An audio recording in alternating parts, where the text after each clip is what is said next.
All right, YouTube, what is up? Welcome back to the channel. We got a cool video today. So I gotta kind of explain this one a little bit. I work on guitars. And I have a client that did something pretty cool. He hit me up and he was like, "Hey, I'm going on a business trip. I'm gonna be gone for a couple, 3 weeks, and I just bought this guitar and I want to have some work done on it. So is it cool if I just ship it to your house?" And I was like, "Yeah, that's cool." And he was like, "Feel free to make a YouTube video with it, or whatever like that you want to do." So I was like, "Oh, that's pretty cool." So he bought the guitar and all the parts and stuff that he wants me to replace, and had it shipped to me, which was pretty cool. So I didn't bother filming the unboxing of the guitar. I figured y'all didn't really care to see me struggle with a giant cardboard box for like 10 minutes. So I went ahead and unboxed it. This is the guitar. And this is an Xavier GV500. I think that's what it's called. Pretty cool guitar. It's made by Guitar Fetish. So if you don't know what Guitar Fetish is a website. They make really cool pickups, guitar accessories, pickup rings, switches. They make all that kind of stuff. And it's a lot cheaper than some of your more like name brand company stuff. But from the experiences I've had with their products, they're all pretty good though. And so I've had this guitar. So I unboxed this guitar last night. So I have been kind of just checking it out. I haven't plugged it in yet or anything like that, so I don't know what the stock pickups sound like. But the guitar looks really good. I love this top. And from what I was reading on the website, it is a solid mahogany body with a solid maple cap. And then it has like a flame maple veneer over it. So it doesn't just have the flame maple veneer. Allegedly, there is an actual maple cap on top of the solid mahogany body. So that's cool. The guitar does have a good weight to it. Probably about 8.5 pounds. So it's in that like traditional like LP territory, right? The fretwork looks pretty good. So I guess it should know that these guitars are made in China, and they only cost, like right now, I just looked at the Guitar Fetish website, and this guitar is listed for $289. So, $300 for this guitar. So far, my only critique of it is I'm not in love with the headstock shape, but that's just personal preference. The rest of the guitar, to me, actually looks pretty elegant and thought out. And then the headstock is just a little, like, chopped and kind of blocky looking. But, what are you going to do, right? You can't copy that, right? So you got to do something. So, working with what you got. So far, all the stock hardware on the guitar looks pretty good. The bridge and the tailpiece look really good. I like how wide the bridge is. Sometimes on these cheaper import, like knockoff kind of guitars, the bridges will be just real small and like loose, janky kind of metal. This looks pretty good. It's real wide, so it'll intonate a lot better. See the pots. The pots are a little, the volume pots feel a little stiff. The tone pots feel okay. They got a good like range of motion to them, but pots feel a little stiff. I haven't popped this and looked in there to see what kind of potentiometers we're dealing with. I'll film all that as I'm taking the guitar apart and replacing the pickups and stuff. I'll get some shots or some video of the inside of the guitar and kind of edit them in here so we can see what's going on. But overall, I'm pretty impressed with this for what it is for $300. Fretwork feels really good for a $300 guitar.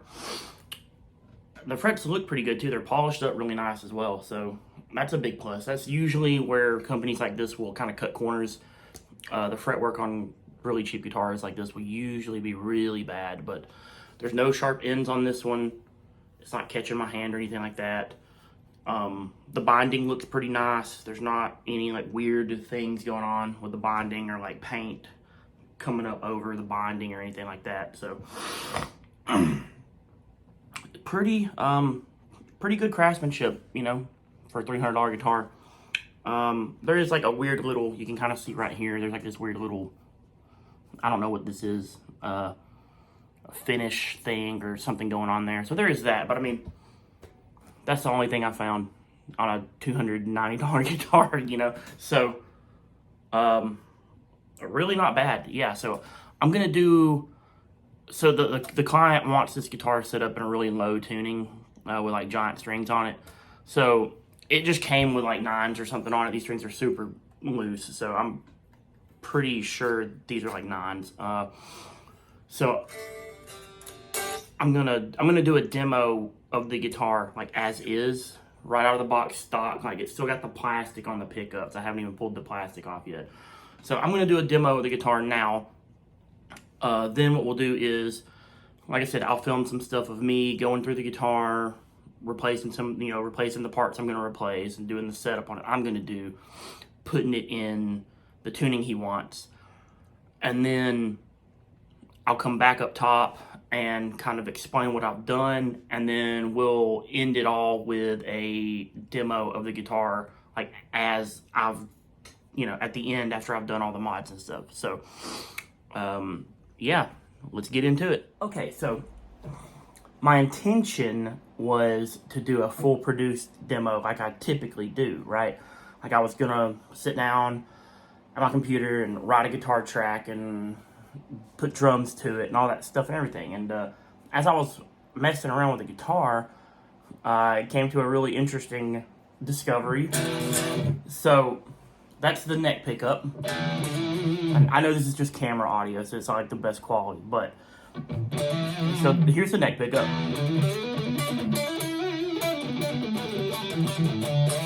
Neck pickup sounds fine. Here's the bridge pickup. Nothing. The bridge pickup is just dead. So I don't know if there's something wrong with the wiring, or like in the potentiometers, or if there's something wrong with the switch, or if it's the pickup itself. I have no idea. So I'm not even gonna bother with doing like a fully tracked demo of the guitar like as it comes, because as it came was broken and not working. So that's something to keep in mind when you buy these kind of guitars like these. There's a couple of brands I've seen floating around, right? Like the Firefly stuff off of like Amazon or whatever, or like the AliExpress stuff, or this like Xavier stuff. These guitars are built in China. They're not even overseen by like a big factory. You know, like, so like if you buy a Squier or a Epiphone or something like that, or like an LTD that's made in China, right, or a Schecter or something like that, those are big brands, and they have big quality control departments, and they have a lot more people and a lot more eyes on the instruments as they're being produced and worked on and shipped out, right? So and usually you're going to find a guitar like that in some kind of big box store, you know, like a Guitar Center or a Sam Ash or something like that. And so if you buy, even like a smaller, like mom and pop independent music store, it's probably going to carry guitars like that. And they're going to have like warranties and stuff on them, right? So when you get on Amazon or like some weird website and you order one of these like knockoff kind of things, this is the kind of thing you run the risk of. Oh, now it. Oh, what was that? It worked for like a second. You heard that? That was like, I caught that live. It worked for like a second.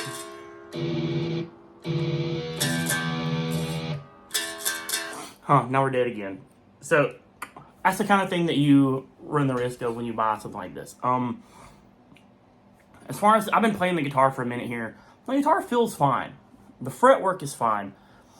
The tuning machines are fine. Like, most of what's going on here is fine, but when it comes to the electrical work, some of these, and it's not something that I'm going to hold particularly against like Guitar Fetish themselves, because it just has Guitar Fetish pickups in it. I'm not sure, and they just sell the guitar. I'm not sure how much oversight they actually have into like the quality control or the manufacturing, like how much, it could be a situation where like they just send their stuff to China, the factory in China puts it all together and then sells the guitar and ships it out. It could be something like that. So I wouldn't hold it against Guitar Fetish like specifically, but you do run the risk of that kind of stuff. So yeah, I'm not going to bother with the full produced demo of this one. I'm just going to go ahead and jump into modding this guitar and seeing what's going on inside. So, alright guys, let's pop this and let's see what's going on back here. See if we can figure out why that bridge pickup is dead.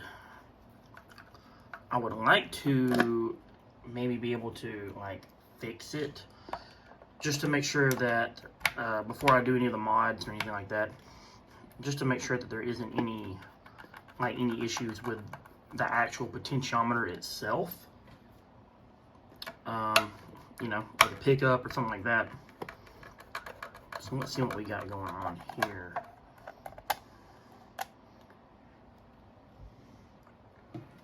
Okay.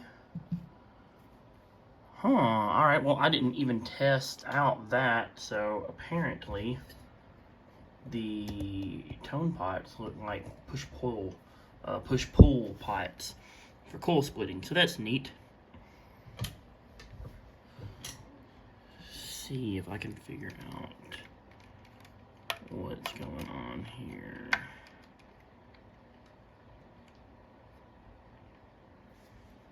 See if we get a little light in here. There we go. Let's see. You guys can see this here. The wiring looks okay. I don't see anything weird.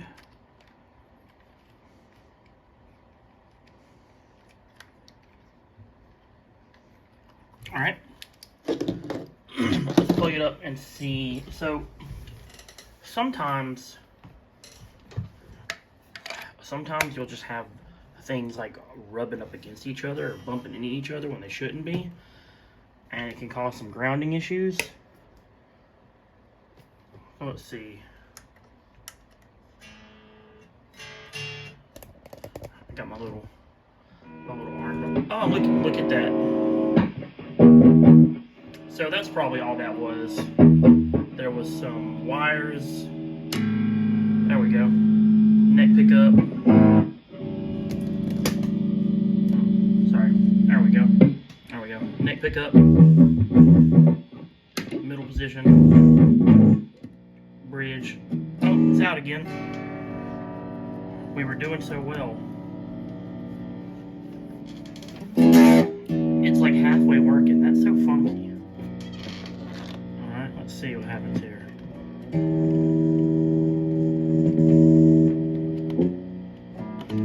So I think we probably just got like a loose solder connection or something, or a cold solder connection.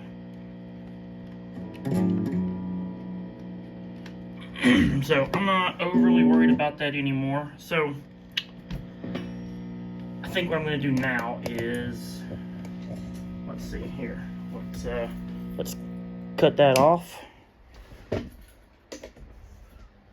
Oh.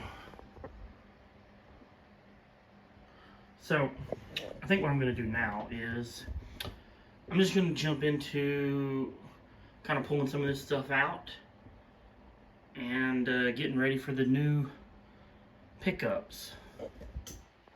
Alright, so let's talk about some of the mods we're going to do. So we got some black, let's see if I can get this focused. We got some black knobs for the pots. We got a black switch tip. We got black pickup rings. So we're going to black out the whole front of it, take all the cream stuff off. And then we got some pickups. So let's see. This is the neck pickup, a Dream 90. So these are Guitar Fetish's pickups that they make, and they sort of make, like, I don't necessarily want to call them copies per se, but they're basically copies of other stuff. So this right here is a P90 in a humbucker housing. So it's probably, I would imagine it's kind of modeled around like a Duncan Fat Cat, or like a Gibson P94, something along those lines. The cool thing I do like about their pickup systems, though, is they have these neat quick connect systems. So most of these quick connect systems I don't like. I think are kind of just gimmicky and bad. But this one actually seems executed pretty good.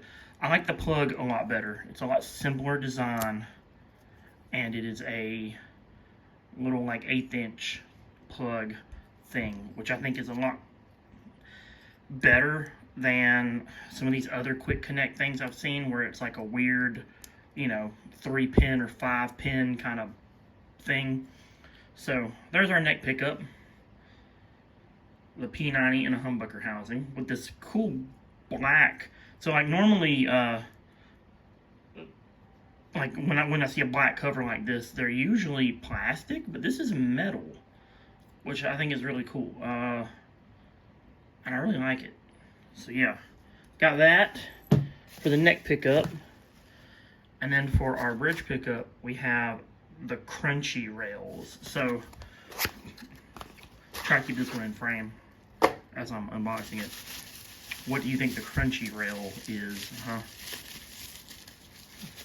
My guess is this is going to be very,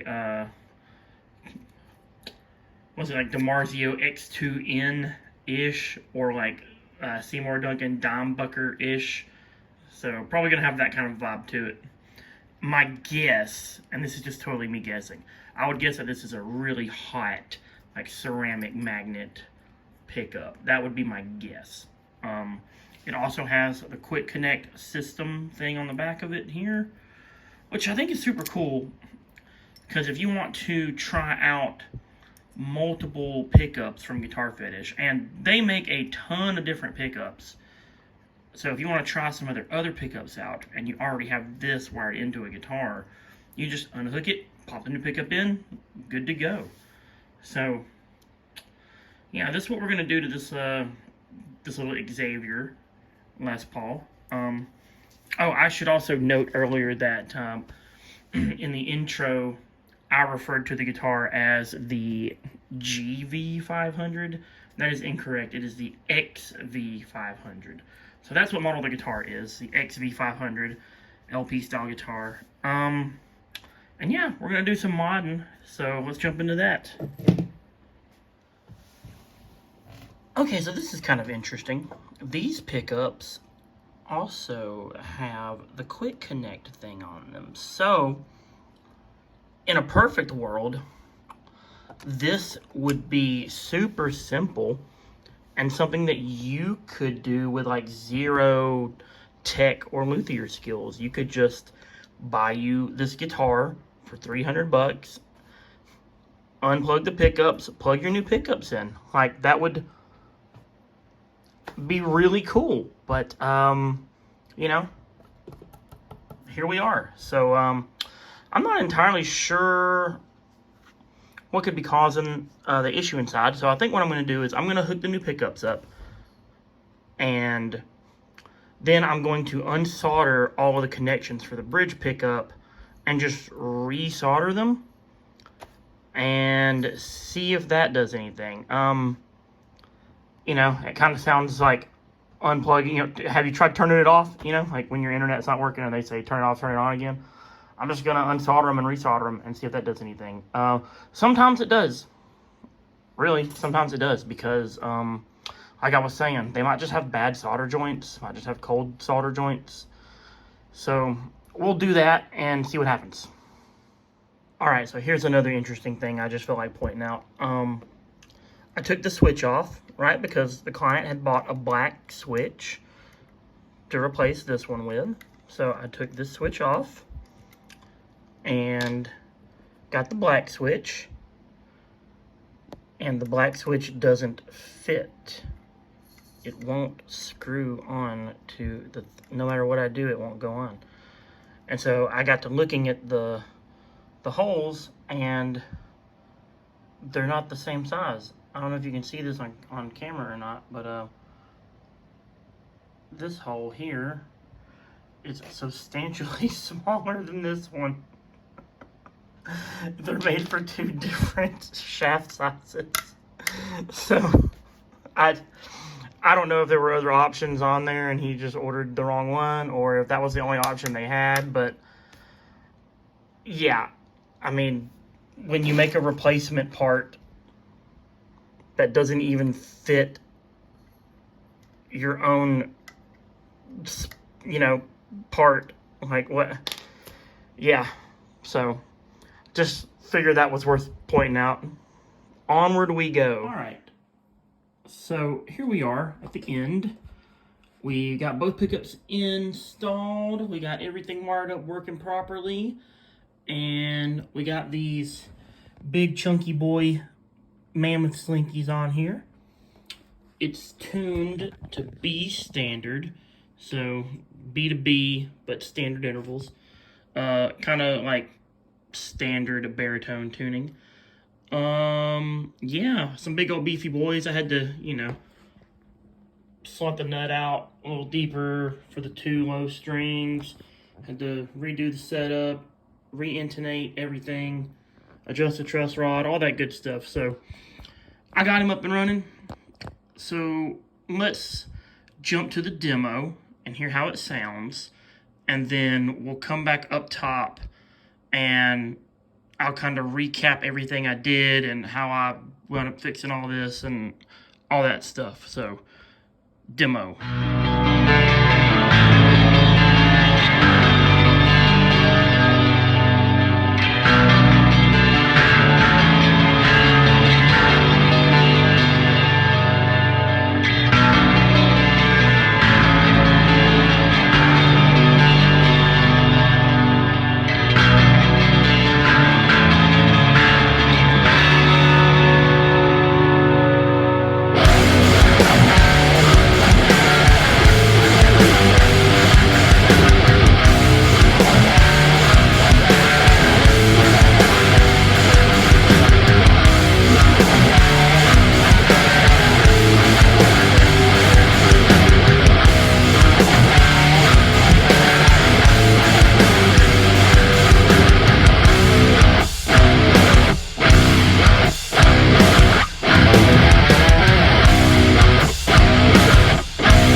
All right, guys, so here we are at the end of it all. Demo's done, everything's done.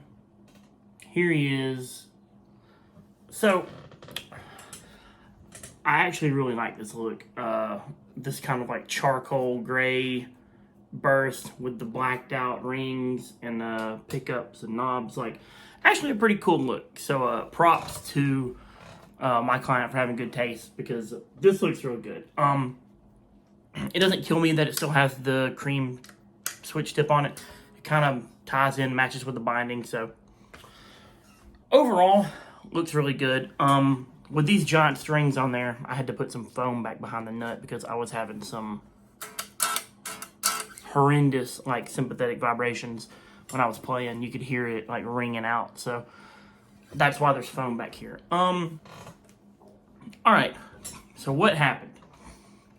Well, when I pulled the other pickups out, I just plugged these in, and then I thought, you know what? All right, let's see how lucky we get, right? So I just plugged them in, and they were working. And I was like, okay, that's odd. So I strung it up, played it for a little bit, and then it just died again. And I was like, okay. So I popped the back, and I just went in there and did what I said I was going to do originally. I just resoldered all the joints just because, and it seemed like it fixed it. So it's been working for a while now. I tracked the demo and everything with it, and yeah, sounds really good. So the beginning of the demo, the clean section is on the neck pickup. I really like the neck pickup. The P90 sounds really good. Kind of goofy though, because you still have like the coil split, but you can't coil split a P90 because it's a single coil pickup. So doesn't really do anything. It's a little goofy, but whatever. The coil split on the bridge pickup does work. I didn't use it in the demo. Personally, doesn't really sound that great because of the kind of humbucker this is. This really hot, like X2N Dimebucker style. It doesn't split well. I mean, it sounds okay, but meh. It's more for full throttle, full steam ahead, you know, all the gain, right? So I had to do a lot of setup on this though. Really had to adjust the neck. Had to re-intonate everything. Really mess with the action and everything. But for these big strings and this low tuning, but I got it sorted out. And honestly, like, even though there was this little kind of thing with the stock pickup coming from the factory like that, overall, I'm impressed with this thing. $289, you know, $300 probably after taxes and everything like that. $300 guitar. It's pretty well made. Neck feels good. Frets aren't sharp. It looks good. So the only thing, you know, the headstock, man, take it or leave it. Now, even with that being said, even with me being impressed with it and liking it and all this stuff, what's my overall take on this? My overall take on this is kind of mixed. Okay, who's this for? That seems to be a question I ask a lot on the channel, right? Who is this for? If you're just a player and you just want a guitar, I don't think this is for you. It required a lot of messing with. Even if I hadn't have switched out the pickups and stuff for the client, it still would have needed like a full setup and everything. The strings were real high. It wasn't intonated great. Like, it still would have required a lot of setup work right out of the box. Not to mention, we had the, you know, issues that we had with this one. So, let's say you are not a professional tech, luthier, whatever, and you order this guitar, and it has all these issues right out the gate, right? The strings are really high. It doesn't intonate right. One of the pickups doesn't work, right? Like, what then? Right? What then? You just send it back, hope they send you a better one, or you bring it to someone like me, pay money to have it set up and fixed and everything, right? Like, so if you just want a guitar, I probably wouldn't recommend this to you. Save you up just a little bit more money and buy you a Squier or an Epiphone or, you know, like a low-end Schecter or LTD, something like that. That, you know, having that, like, big name and that big support system behind the brand, quality control, retail, distribution, you know, warranties, return policies at stores, the ability to like walk into a store and like pick a Schecter or a LTD or Epiphone up off the shelf and play it in the store. I think that's kind of invaluable.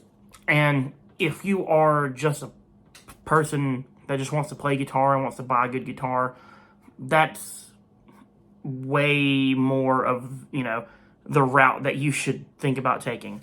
Now, say you're looking for something a little left to center. Say that you are a player already, or you've been playing for a while, and you kind of want to get into working on your own guitars and doing your own stuff. I think this is cool. It's cheap. You know, you're not going to be too upset if you mess something up. The replacement pickups are easy to, you know, take out and put in. It's a cool guitar for you to be able to practice setup and truss rod adjustments and all that kind of stuff on. You know, if you scratch something or ding something or mess something up, you know, it's a $300 guitar. And at the end of it, you can have something kind of neat, kind of cool, a little left to center, a little unique, you know, not your kind of average thing. And I think if you're the person that already has a couple guitars and you've been playing for a while and you want to get into doing your own work, I think something like this is really cool. So that's who I think this is for. I wouldn't buy this for, like, if you have a kid or a nephew or a niece or like your friend's kid, and you think like, oh man, that's cool, it's kind of cheap, I'll buy this for, my friend's kid or from my niece or nephew or something for Christmas. Don't do that. Buy them a Squier or an Epiphone or a Schecter or an LTD or something like that. I probably wouldn't buy them this, because if you don't know anything about guitars, they don't know anything about guitars, this might be kind of a mess for them to deal with. So if you're just going to buy a guitar to have, stick with the mainstream stuff. But if you kind of want to have something to tinker with, yeah, I absolutely recommend this thing. Because at the end of it, it came out really good. It sounds cool. It plays good. It looks cool. So, yeah. So, like button, subscribe, all that YouTube stuff. Thank you guys for tuning into the channel. I know this is a little different of a video, a lot more kind of stuff going on with it, a little longer, but it was a lot of fun to do, a lot of fun to make, and I'm really glad he sent me this and let me do the work on it and kind of let me do this and make the video with it and everything like that. So, yeah, hope you guys dig it. I'll be back next week.